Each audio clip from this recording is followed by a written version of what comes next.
Just going back to that question that you asked me about a mistake. I feel like in this generation, like we're just too quick to call people friends when they're just like people. Oh, like acquaintances. They're acquaintances, but I just feel like people use that word as if like they're trying to be abusive or something like that.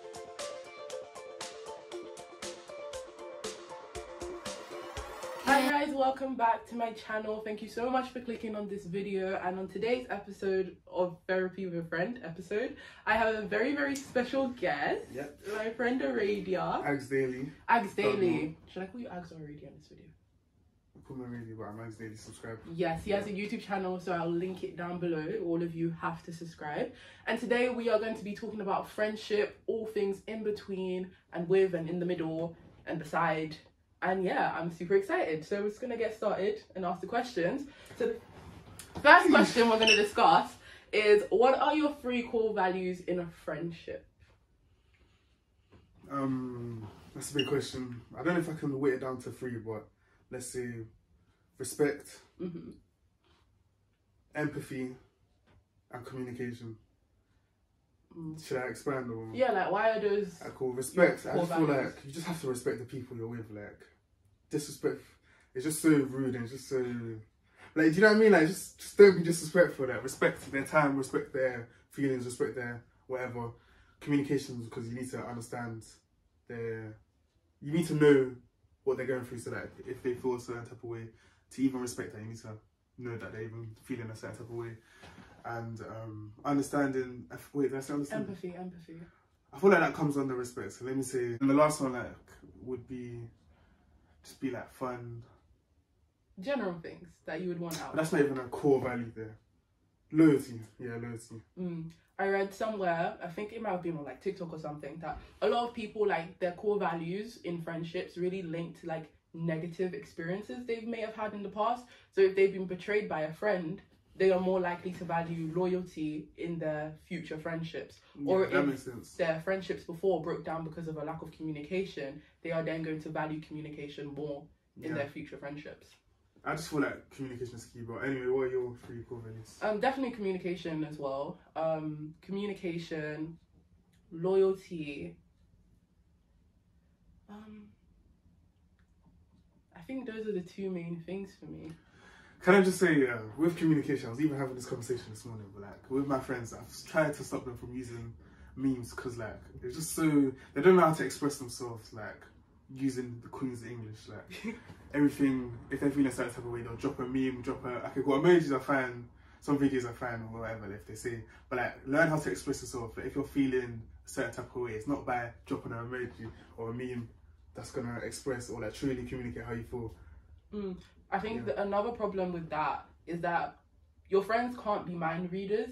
Yeah. You can't expect your friend to, deduce exactly why you're upset, especially exactly why you're annoyed. In the age of social media, like it's not even like they can read body language. They're literally behind the screen like more times than not. So express yourself using words, please. What is a mistake you've made in a friendship that you wouldn't make now? I think a mistake I've made is overestimating my position in their lives. Like, I feel like you should probably underestimate how important you are in people's lives. Like, it sounds kind of sad. I know it sounds kind of sad, but like you're just probably not it. Like you're not as important as you're. Obviously, the spotlight affects you're the main character of your own life, so you're gonna think you're the guy, but you're just not, respectfully. And I had to learn. I feel like I've learned the hard way, but not really the hard way. I just had to learn it over the years. I agree with you. I've been in situations where people have come back and turned to me. It's like, actually, we're not friends like you think you are. We are. And and so as a result, I've overestimated how much they valued my friendship. And the problem with that is sometimes you'll give it 100% to people who won't even value your 100%. You're wasting your time and your energy. And your time and energy and the love you give to people is so precious that why would you give it to someone who doesn't even appreciate it? Literally, man. You just have to find your tribe, find your people. It's okay if the people that you want to fit in don't fit in. It's okay, let them go. How would you say like is the best way to like stop being friends with someone? So let's say you've decided that, oh, this person isn't it in my life. I don't think I want this person in my life. How do you go about deading a friendship? The number one way is distance, and like the breakdown of communication will lead to the breakdown of a relationship. So if you want to end a friendship, stop speaking to them, stop shouting them, stop like. Do you only think it would be good, like, to just sit and talk about it? Like, to end the friendship? To be like, okay, these are some of the issues I have. Oh, no, obviously, before you even decide you want to end the friendship, you probably would have tried to see if you're compatible in that way. You probably would have tried with them. So, like, if you've tried everything, if you've obviously communicated how you feel, what they did wrong, or whatever, and it's still just not working, like, they're just not the person you wanted them to be, did it by distance. Also, another thing, we were talking about this earlier, about how so I think a lot in this age of social media is we are so quick to throw around the word toxic. You know, you're toxic, you know, this person did this to me, this person's toxic, I don't deserve that toxicity in my life. But have you ever like stopped to think, like, how am I cultivating that toxicity? You know, it could be a situation where, let's say you don't like the way your friend's speaking to you, you know, the friend's speaking to you like disrespectfully and you don't like it, but you've never communicated that you don't like it and you're uncomfortable with it. So the friend thinks you're absolutely fine with it, right? You can't then be angry when you can't be like, oh, you're so toxic, you did this, okay, and that. But how do you define a toxic friend? Because like when you're probably calling someone toxic, they're probably not only toxic to you. So if you're calling them toxic, you've probably seen patterns of behaviours that you would class as toxic. So how do you define a toxic friend? I think a toxic friend is someone who, like, number one, they drain you. Like, every time you come out of a meeting or a conversation, you don't feel fulfilled or happy, or like, you know, that happy kind of tired. You feel like stressed, worried, anxious that you said something wrong. I was laughing because like, no. I think another thing is that, let's say you have problems with the friend, and if you bring the problem to your friend, open and honestly and respectfully, of course, and they don't try to work on it, it shows they lack a respect for you and your friendship, because they don't think that your problems are worth their time to work on. Yeah. I think that's what I would class as toxic, because everybody lives different lives, everybody's experienced something different. So sometimes their toxic behaviours could be as a result of a trauma that they've experienced at some point in their lives. Quickly, just going back to that question that you asked me about a mistake. I feel like in this generation, like, we're just too quick to call people friends when they're just like people. Oh, like acquaintances. They're acquaintances, but I just feel like people use that word as if like they're trying to be bougie and just sound different. But like these times, just because you're conversing with people, like, it doesn't mean they're your friend. Like, they're literally just. Do you think it's like in like secondary school and like sixth form and stuff? Everybody's like your friend because you go to school. I just feel like the older you get, the more requirements you're gonna have to meet to become people's friends. Like, I agree. So that being said, if you not me, but like, if you knew someone back in the day, don't feel so entitled to be their friend, because like the standards are different. And I hate when people are like, like, you've changed or whatever. Like, you're meant to change, you're growing up. Evolution is key to, it's just key. So just because you knew them or like you were friends before, it doesn't mean that they have the same standards, and you need to be able to move with their standards. If you can't, then you might have to consider just going separate ways. Yeah, I completely agree. Friends that don't want you to change, you should question those friends. Well, like, especially when they're like, like, change, okay? But okay, thank you. I've been trying to change, but you should want to change and like better yourself. How do you set realistic expectations and boundaries in a relationship or a friendship? I don't know about the realistic part, because you're gonna have to expand when you answer, but boundaries, just let them know, especially for new friends as well. I feel like old friends, it's harder for them. I mean, it's easier for them to like cross boundaries and to give them more tolerance. But new friends, you should literally set the boundaries before you even consider them becoming your friend. Like, they should know what your boundaries are, and then if they accept that, and like if they're happy. What even is a boundary? A boundary is like things that you're not okay with. So like, let's say touching your hair or whatever. If you say that, alright, cool. If they try it and they say no, that's good.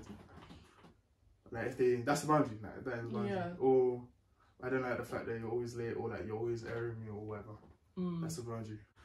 So thinking back to the question that you asked, I feel like realistic is when you can see that they wouldn't do it to someone else, but they're doing it to you, or like if it's something that they're comfortable with accepting for someone else. So like, let's say if they're always shouting at you, when like you're pissing them off, but then like you know that they wouldn't shout at the other friend. I feel like that's how you know it's realistic. What do you think? Yeah, I agree. Or it's kind of like, let's say for example, you want to speak to your friend more, right? In general, let's say you don't speak a lot outside of meeting each other like once a month, but it's an expectation, and if you notice that they speak to other people so much, right, it's going to be like there isn't much of an adjustment for you to make. So I can have that expectation of you because you are doing it already. Yeah, that makes sense. But then also we have to be careful when setting expectations to make sure that they're not.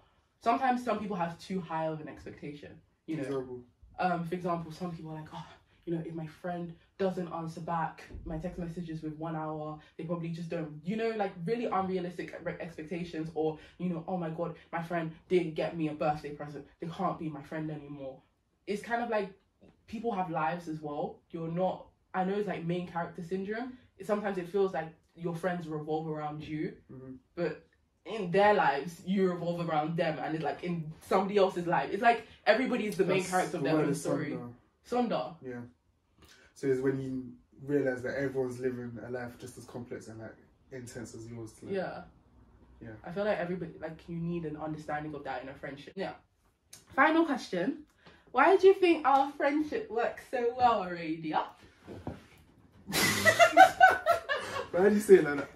Anyway, I feel like we're just we're very understanding of like each other's lives, and like we understand each other as people. Also, we know what each other. Let me just speak for myself. I feel like I know what you're good for in terms of like, I know what I can reach out to you for. A lot of people make the mistake of like trying to find everything in one person. But with me, I know if I'm just trying to go on like a spontaneous fun night out, I wouldn't shout Jesi because I know she's quite planned with her notion. She's not the funnest person. Like, you're alright, but like you're not the funnest, craziest, wildest person. Yeah. But at the same time, for advice and just like, I don't know. I just feel like you're there.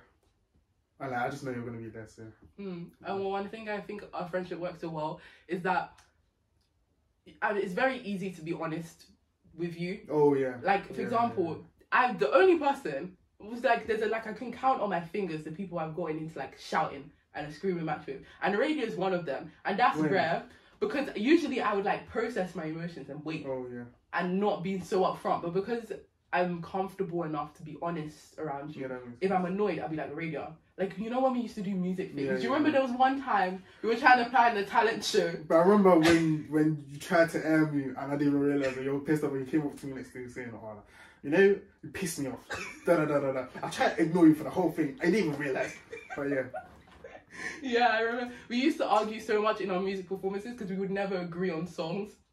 And let's say if it was an argument that was with another person in the group, I'd probably hold back my opinion more. But because it was you, I was like, Aradia, that's such a shit idea. And then you would be like, what are you talking about? Do you, like, it's so easy to be honest. I feel like honesty is should be part of the three main core values. Because like, I agree, like, I feel like I can be honest with you, and I feel like I can expect you to be honest with me as well. And I feel like that's what has like made our friendship so strong. There's different people where, you know, like you'll try and ask them how they truly feel, and it'll just be such a struggle. Like, I'll be asking you, and in your head, you know, they're not being as expressive and like true to themselves as you'll probably hope for. And like, again, it just breaks down communication. With total honesty, there's better communication. Yeah, I 100% agree. And with that, we end off this video. Lots of golden nuggets given in this video. Amazing. Do you want to do like a outro for us? Bye guys, you already know, like, comment, subscribe to me, AgzDaily, that's going to be in the description, and to obviously Jesi loves, leave a comment. What should they comment? What do you think your free core values are in a friendship? And obviously hit the like button there. Is it going to be there? Is it there? There. Subscribe. Like, I know a lot of you guys are watching her videos and not subscribing. So what you do is subscribe, post notifications, and yeah, we'll see you in the next video. Thank you guys. Goodbye. Bye.